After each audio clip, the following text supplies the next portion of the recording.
월수금으로 하면요, 월요일날 수학 심화 문제집을 열심히 풀면 화요일은 쉴 수 있다는 기대가 있습니다.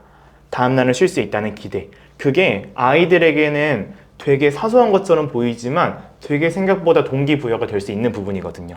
그렇게 두니까 고등학교 때 제가 공부로 힘들고 흔들리는 순간에도 남궁인 의사 선생님의 책을 찾아보고 남궁인 선생님의 강연 영상을 찾아보고 출연하셨던 다양한 인터뷰들을 찾아보면서 내 롤모델이 눈앞에 보이고 구체적으로 느껴지다 보니까 동기부여를 받기가 좋더라고요. 사실 이 내용은 제가 정말 중학교, 고등학교 때 제가 시험 성적을 잘 맞는 데 있어서 중요한 역할을 했던 거고 제가 되게 아끼는 내용입니다. 제가 거의 이렇게 오프라인 강연에서만 얘기하는 건데 특별히 가져왔으니까 잘 들어보시면 좋겠는데요.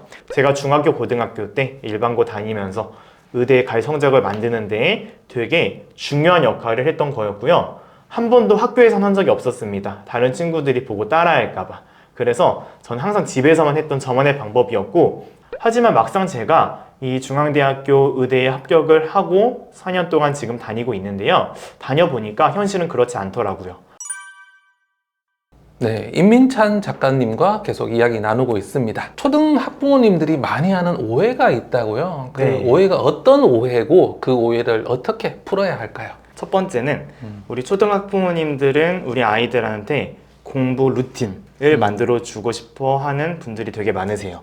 그러다 보니까 모든 문제집을 매일 풀어야 한다는 그런 생각들을 되게 많이 하시고 그게 사실은 루틴을 만드는 데 있어서 도움이 될 수는 있겠지만 초등학교 저학년 때는 그게 괜찮거든요. 근데 어느 순간 딱 초등학교 고학년이 되었을 때 우리 아이의 하루의 스케줄을 딱 돌아봤을 때 독서 시간도 줄어들어 있고 아이가 쉴 수 있는 시간도 줄어들어 있고 하루에 풀어야 하는 문제집이 생각보다 너무나도 많아져서 아이가 부담을 느끼는 경우가 되게 많아지거든요. 근데 그 모든 문제집을 매일 풀어야 한다는 생각을 조금은 내려놔도 된다는 거죠. 왜냐하면 사실 우리가 루틴이라는 건요, 매일매일 하는 것만 루틴이라고 하지 않습니다.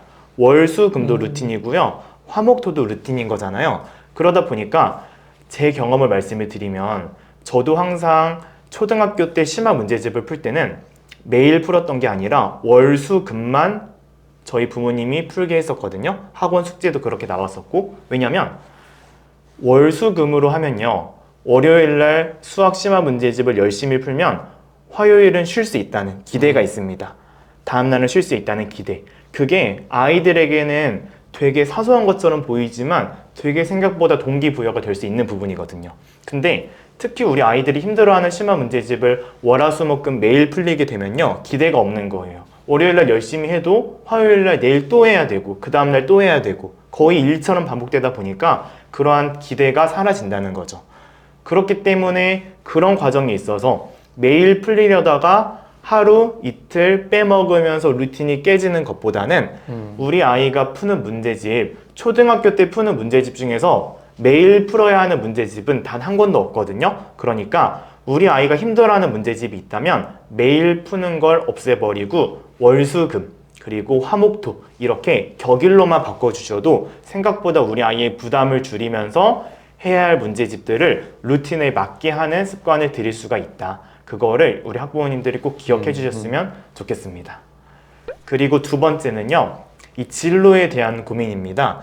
사실 우리가 기본적으로 이 기존에는 진로에 대한 결정을 보통 고등학교 때 많이 합니다.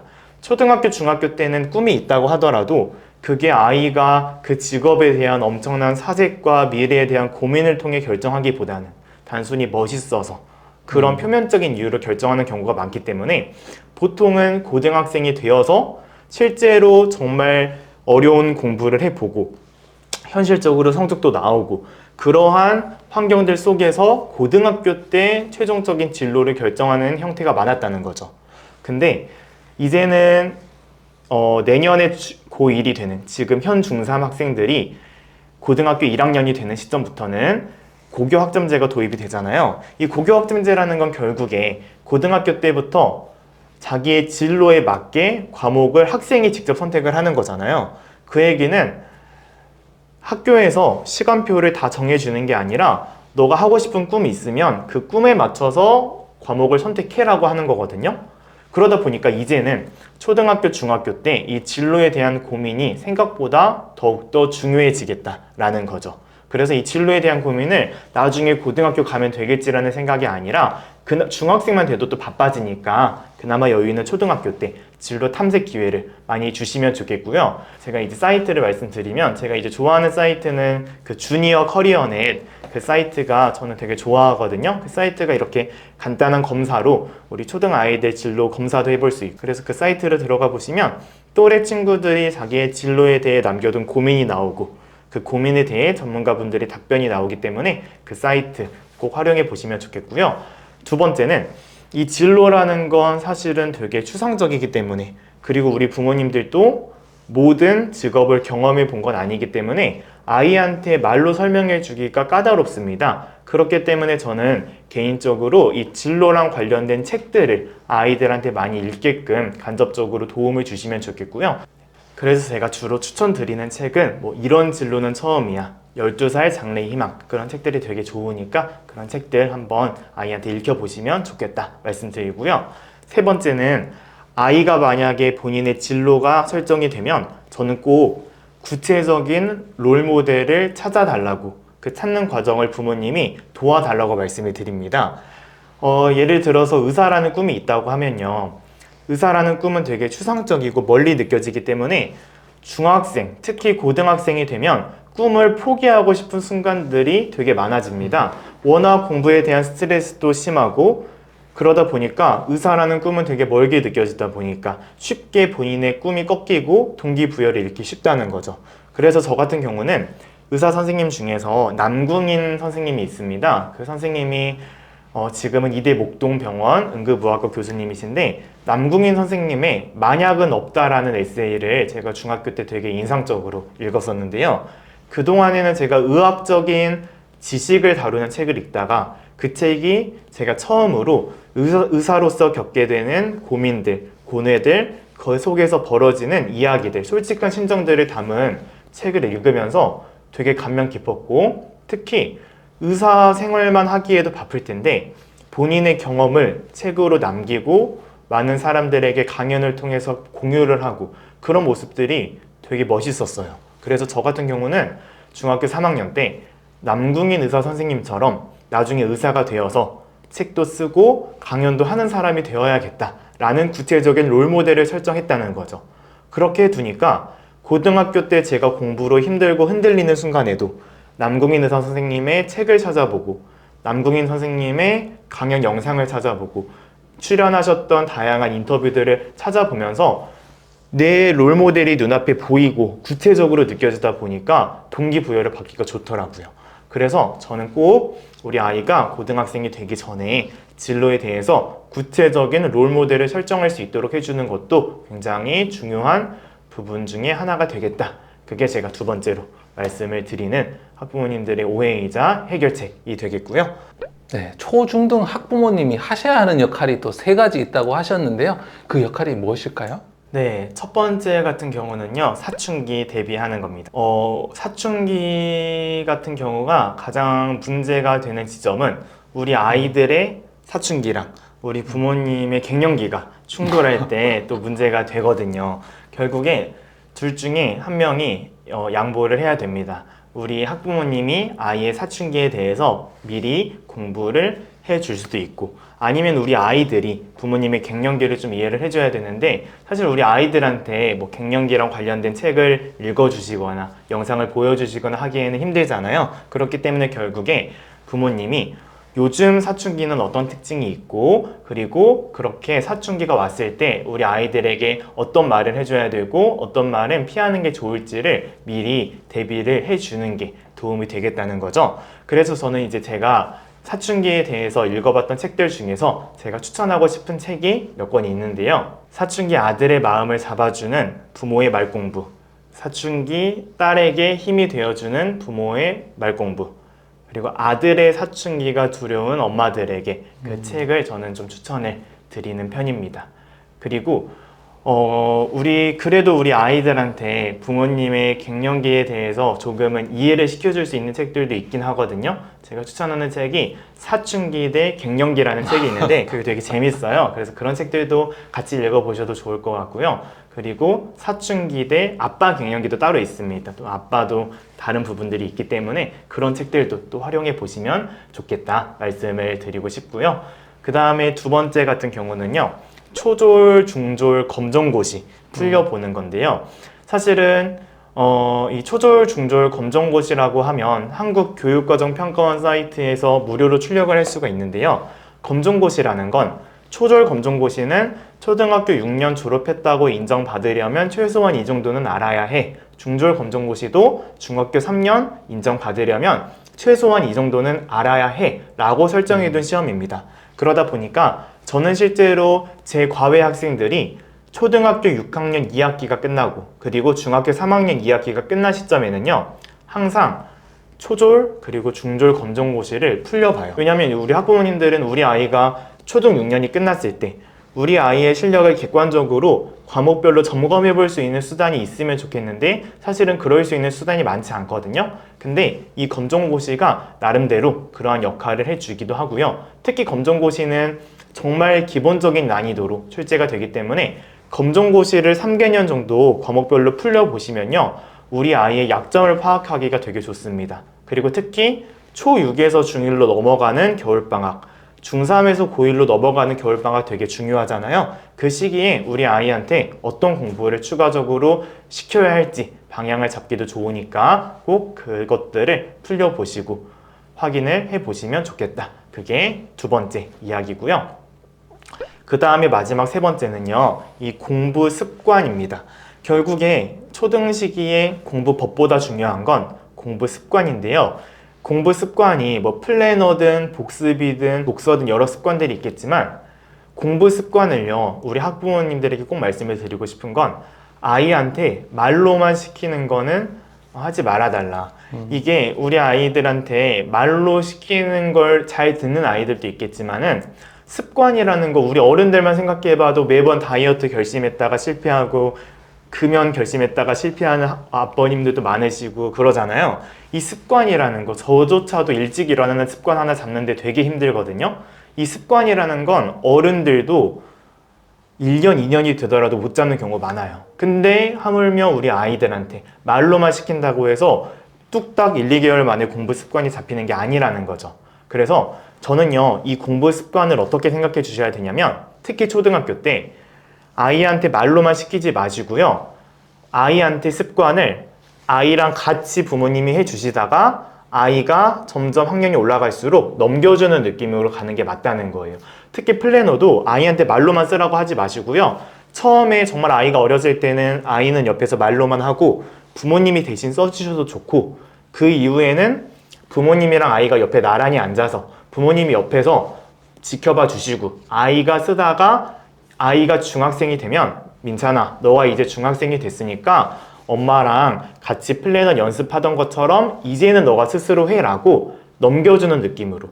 이 습관이라는 건 초등학교 때 부모님이 100, 아이가 0이다가 중학교 때 갑자기 부모님이 0, 아이가 100이 되는 게 아니라는 거. 습관, 특히 자기주도적인 습관이 아이한테 온전히 심어지려면 처음에는 부모님이 100, 아이가 0이다가 부모님이 70, 아이가 30, 부모님이 50, 아이가 50, 부모님이 30, 아이가 70, 그리고 아이가 중학생, 고등학생이 되면은 그제서야 부모님 0, 아이가 100 하면서 넘겨주는 형태로 그렇게 가야 된다는 걸 꼭 기억하셨으면 좋겠다 말씀을 드립니다. 이렇게 보면 유독 시험에 약한 학생들이 있잖아요. 네. 평소에 공부 잘하는데 시험만 되면 무너지는 이런 학생들은 또 어떤 공부들을 준비해야 될까요? 네, 사실 이 내용은 제가 정말 중학교, 고등학교 때 제가 시험 성적을 잘 맞는 데 있어서 중요한 역할을 했던 거고 제가 되게 아끼는 내용입니다. 제가 거의 이렇게 오프라인 강연에서만 얘기하는 건데 특별히 가져왔으니까 잘 들어보시면 좋겠는데요. 사실 이제 제가 과외를 하다 보면 제가 학생 때도 마찬가지였고 분명히 평상시에 문제집을 풀 때는 잘 푸는 학생들이 시험만 보면 틀리는 경우가 많거든요. 근데 그게 보통 많은 선생님들이나 많은 학부모님들은 그 아이의 꼼꼼함의 부족, 그 아이의 개인적인 실수, 그 한 개인의 문제로 치부하고 다음부터는 꼼꼼히 하라는 얘기를 하면서 마치는 경우가 되게 많습니다. 근데 사실은 그런 학생들이 한둘이 아니거든요. 꽤 많아요. 그렇다는 얘기는 분명히 개인의 이유를 넘어선 뭔가 구조적인 차이가 있지 않을까라는 고민에서 제가 이 얘기가 시작이 된 거고요. 그래서 저도 중학교 때 그런 고민들이 되게 많았습니다. 왜 자꾸 저 같은 경우도 이제 시험을 볼 때마다 실수를 하게 되기도 하고 더 긴장을 하게 되기도 하고 그게 왜 그럴까라고 생각을 해봤을 때 총 4가지 이유를 정리를 할 수 있었다는 거죠. 평상시의 공부 환경과 실제 시험 사이 차이점이 4가지가 있다는 거고요. 그 4가지를 대비하는 방법까지 말씀을 드리고 싶은데요. 첫 번째 같은 경우는 시간 내로 푸는 겁니다. 우리 아이들 평상시에 시간 내로 푸는 연습 거의 안 하거든요. 근데 실제 시험에서는 시간 제한이 걸리기 때문에 특히 중학교 때, 고등학교 때 수학 시험 45분 내로 50분 내로 푸는 거 쉬운 일이 아닙니다. 그러다 보니까 그 시간 제한이라는 환경을 평상시에는 문제 풀다가 배고프면 밥 먹으러 가고 쉬고 다음날로 미루기도 하다가 시간 내로 풀라고 하니까 거기에서 긴장감을 느끼고 평소에 하지 않던 실수를 하게 된다. 그게 첫 번째고요. 두 번째는요. 범위를 섞어서 문제를 푸는 연습입니다. 평상시에요. 우리 초등 아이들이 단원 평가를 풀 때는 한 단원씩 시험을 봅니다. 그러다 보니까 1단원 분수 단원에 대한 시험을 본다고 하면 아이들은 아무리 힘들고 아무리 어려운 문제를 만나더라도 1단원 분수라는 단원에 대한 문제니까 아무리 어려워도 분수라는 개념, 분수라는 유형을 가지고 풀면 되겠네라고 편하게 접근을 합니다. 그리고 중학교, 고등학교 올라와서도요. 우리 아이들이 푸는 초등도 마찬가지입니다. 시중에 있는 수학 문제집들 보세요. 시중에 있는 수학 문제집들이요. 너무나도 친절합니다. 단원별로 다 나눠져 있고요. 특히 유형별로 나눠져 있는 경우도 많아요. 중학교, 고등학교 때 올라가서도요. 예를 들어서 문제집에 유형 1번 3차 방정식과 4차 방정식의 풀이라고 되어 있고 거기에 딸려서 한 6문제 나옵니다. 연습하라고. 그러면 우리 아이들은요. 문제를 풀 때 깊은 고민을 하지 않아요. 왜? 3차 방정식과 4차 방정식에 대한 문제니까 아무리 힘들고 아무리 어려운 문제를 만나더라도 어차피 3차 방정식과 4차 방정식 가지고 풀면 되겠구나 라고 편하게 접근을 해버린다는 거죠. 범위를 다 안 상태로 편하게 문제를 푸니까 평상시에는 문제가 잘 풀립니다. 하지만 여러분 중학교, 고등학교 때는요.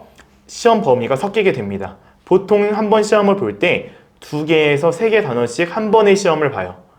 그러다 보면 문제 풀이의 첫 스텝이 뭐가 되는 거냐면 내가 배웠던 수많은 개념 중에서 수많은 단원 중에서 대체 어떤 유형을 가지고 문제를 풀어야 돼? 그게 첫 스텝이 되는 거거든요. 근데 그런 고민을 우리 아이들이 시중에 문제지만 풀다가는 그리고 초등학교 때 단원평가에서는 그런 연습을 할 기회가 없다는 거죠.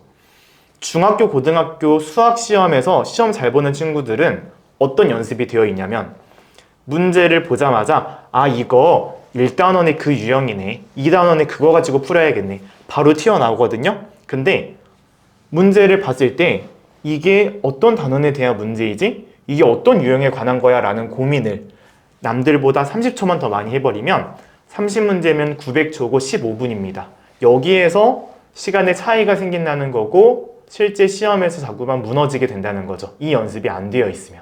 그게 두 번째고요. 세 번째는요. 우리 아이들이 수학 시험에서 실수하고 오면 학부모님들은 늘 말씀하시는 것들이 왜 검토 제대로 안 했는지, 검산 안 했는지, 검산 얘기 되게 많이 하십니다.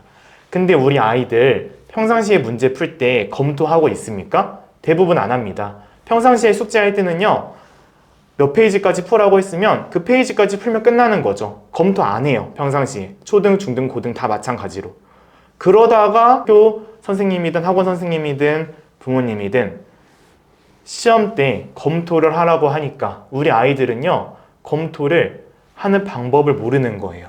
해본 적이 없기 때문에. 실제 시험에서 처음 하고 있다는 거죠. 그러니까 뭡니까? 우리 초등 아이들도 특히 검토를 어떻게 하는지 모르다 보니까 검토라는 게 뭐지?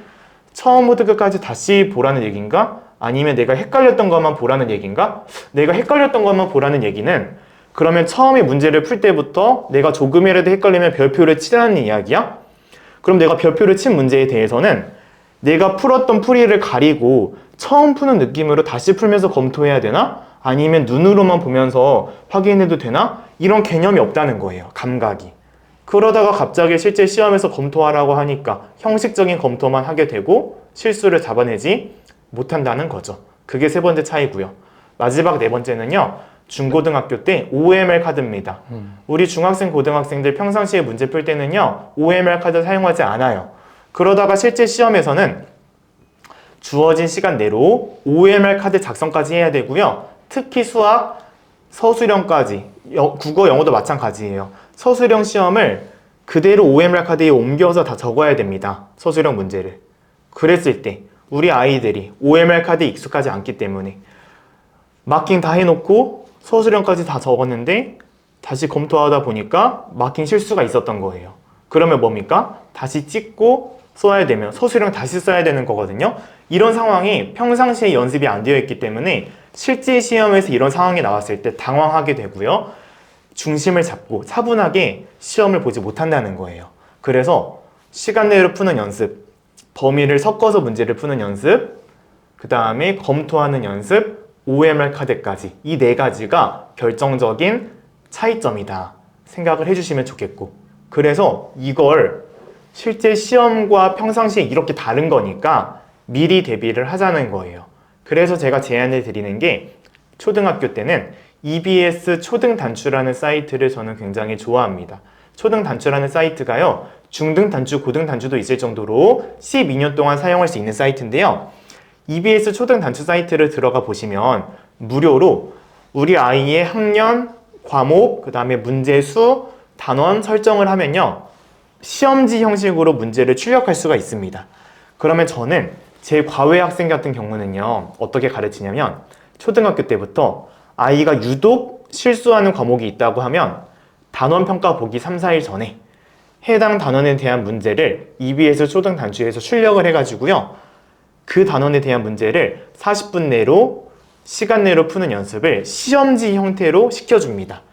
그리고 저는 초등학교 때부터 뭘 시켜주냐면 기말고사가 없잖아요. 그래서 매 학기 말에 1년에 2번, 매 학기 말에 한 번씩 한 학기 동안 배웠던 단원들을 다 섞어가지고 시험지를 그 EBS 초등단추에서 쉽게 만들 수 있거든요. 들어가시면 이용 가이드도 있고 하는데 매 학기 말에 다 단원별로 섞어가지고 범위를 섞어서 문제를 푸는 연습도 꼭 경험을 시켜주고 있다는 거죠.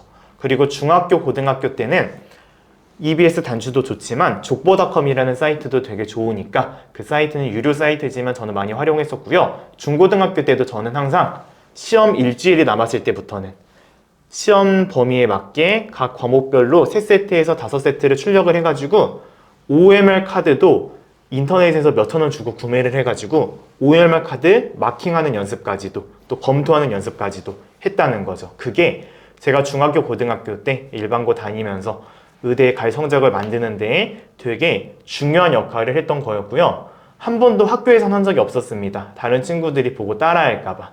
그래서 전 항상 집에서만 했던 저만의 방법이었고 정말 중요한 방법입니다. 그러니까 꼭 한번 기억해 두셨다가 실천해 보시길 추천드린다. 정리할 수 있겠습니다. 아주 꿀팁이니까 꼭 한번 해보셨으면 좋겠습니다.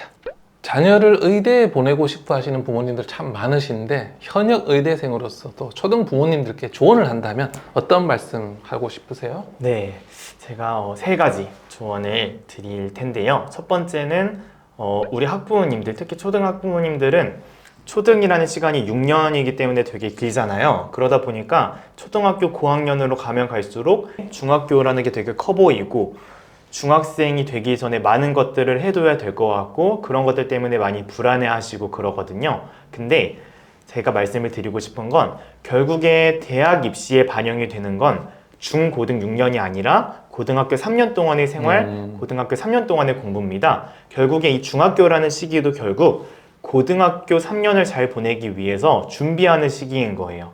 그래서 초등학교 6년 동안 아무리 많은 시행착오를 하고 실수를 했더라도 중학교 3년이라는 마지막 기회가 남아 있다는 거죠. 그렇기 때문에 우리 초등학부모님들이 이미 지나간 거에 대해서 너무나도 후회하실 필요 없고요. 그리고 내가 우리 아이에게 안 시켰다고 해서 늦었다고 생각할 필요 없다는 거예요. 느릴 수는 있어도 절대로 늦은 게 아니라는 거죠. 그렇기 때문에 우리 학부모님들이 초등학교 때 너무나 몸에 힘을 많이 주시고 시행착오에 대해서 너무나 두려워하시고 그럴 필요 없다는 거 생각을 해주시면 좋겠고, 앞으로는 우리가 보통 초등과 중고등으로 나누다 보니까 중학교 가기 전에 많은 것들을 해야 될 것 같다는 부담감이 있지만 앞으로는 초, 중등과 고등으로 나눠주시면 좋겠다. 그리고 만약 초등학교 때 아이의 공부에 있어서 생활에 있어서 학부모님들이 시행착오를 겪으셨거나 실수를 하셨다면 고등학교 때, 그 중요한 고등학교 때 이런 실수를 안 하고 미리 초등학교 때 해봐서 다행이다 라는 인식을 가져주시면 좋겠다. 그게 첫 번째입니다.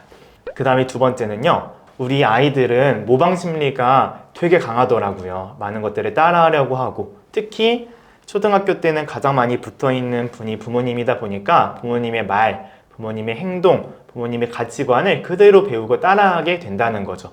그렇기 때문에 우리 아이가 하기를 원하는 게 있으면 부모님이 먼저 행동으로도 보여주시고, 특히 아이들에게 사랑한다는 표현도 많이 해주면 해줄수록 우리 아이들도 그런 것들을 다 보고 따라하게 되고 나중에는 사랑을 또 베풀 줄 아는 아이가 될 테니까 우리 아이들은 부모님이 하라는 대로가 아니라 하는 대로 한다는 거 두 번째로 말씀드리고 싶었고요. 세 번째는 제가 요즘 많이 느끼는 건데요. 제가 초등학교 때는 정말 부모님이랑 함께 할 수 있는 시간이 많았습니다. 그리고 그게 되게 당연한 줄 알았어요. 시험에 대한 부담도 적고 학원에 대한 부담도 적고 그런 시간들이 영원할 줄 알았습니다. 근데 제가 딱 중학생이 되니까 바빠지더라고요. 학원도 더 늘어나고 시험에 대한 부담감도 커지고 고등학교가 얼마 남지 않았다는 생각에 바빠졌습니다. 근데 제가 고등학생이 되니까요, 정말 바빴어요. 이 3년이라는 시간 동안 학교가 5시, 6시에 끝나면요, 제가 중학교 때까지는 아무리 바빠졌더라도 매일 저녁에 가족끼리 모여가지고 같이 저녁 식사를 먹는 게 당연한 일상이었고 그게 영원할 줄 알았거든요. 근데 고등학생이 되니까 5시, 6시에 학교가 끝나고 바로 학원에 가다 보니까 부모님이랑 저녁을 먹을 시간이 없는 거예요. 친구들이랑 간단히 밖에서 저녁을 먹게 되고 학원 끝나면 밤 10시, 11시, 12시 금방 됩니다. 집에 오면 쉴 수 있나요? 쉴 시간이 없어요. 부모님이랑 잠깐 얼굴 보고 씻고 나서 학교 수행평가 많고요. 학원 숙제 하다 보면요, 새벽 2시, 3시 금방 됩니다. 그리고 또 아침 7시에 일어나게 돼요. 이런 생활을 고등학교 3년 내내 반복을 하면서 되게 힘들었습니다. 그럼에도 불구하고 한 가지 기대가 있었어요. 그래도 내가 이 전남 지방에서 의대라는 목표를 이루고 나면 그때는 부모님이랑 함께 보낼 수 있는 여유가 있지 않을까라는 기대감이 있었습니다. 하지만 막상 제가 이 중앙대학교 의대에 합격을 하고 4년 동안 지금 다니고 있는데요. 다녀보니까 현실은 그렇지 않더라고요. 많은 대학생들은 고등학교 3년 동안 많은 것들을 억누르면서 공부를 해왔던 만큼 당연히 더 대학 생활에 집중하게 되고요. 특히 자기가 살던 지역이 아닌 다른 지역으로 대학을 가게 되는 경우가 많기 때문에 자취를 시작을 하고 기숙사 생활을 시작하게 됩니다. 저는 4년 넘게 자취를 하고 있는데요. 제가 고등학교 때는 그래도 아무리 바쁘더라도 부모님이랑 매일 밤에 10분이라도 얼굴 보고 부모님이랑 같은 집에서 생활하는 게 당연한 일상이었습니다. 근데 이제 자취를 시작하니까 부모님 얼굴을 볼 수 있는 시간조차 이제는 없는 거예요. 많아야 추석, 설날, 방학 며칠. 그리고 저희 미래를 생각해 보니까 앞으로는 내가 부모님이랑 점점 더 멀어질 일밖에 안 남았겠구나. 나중에 의사가 되고 나면 그땐 어쩌면 추석의 날, 설날도 바쁘지 않을까라는 생각이 들면서 결론 내린 건 내가 초등학교, 중학교, 고등학교, 대학교로 가면 갈수록 부모님이랑 점점 멀어지고 있구나 라는 생각이 들면서 되게 많이 후회가 남더라고요. 초등학교 때 그 공부 그게 뭐라고 공부 숙제 때문에 부모님이랑 다투고, 중학교, 고등학교 때 저를 위해서 하는 공부인데 그걸 부모님에게 화를 풀고, 그런 것들이 다 후회로 많이 남더라고요. 그리고 부모님도 아마 비슷한 생각을 하고 있으시겠죠. 이게 저나 부모님의 문제가 아니라 그 어떤 집이든 이런 과정을 똑같이 겪게 될 생각을 많이 했고요. 이 말씀을 꼭 드리고 싶었습니다. 그래서 저는 이미 대학교 4학년이 되었지만 이 시간을 돌리다 보면 우리 아이가 초등학생이라는 이야기는 다시 말하면 우리 아이랑 가장 많은 시간을 함께 보낼 수 있는 너무나도 소중한 시기라는 거죠.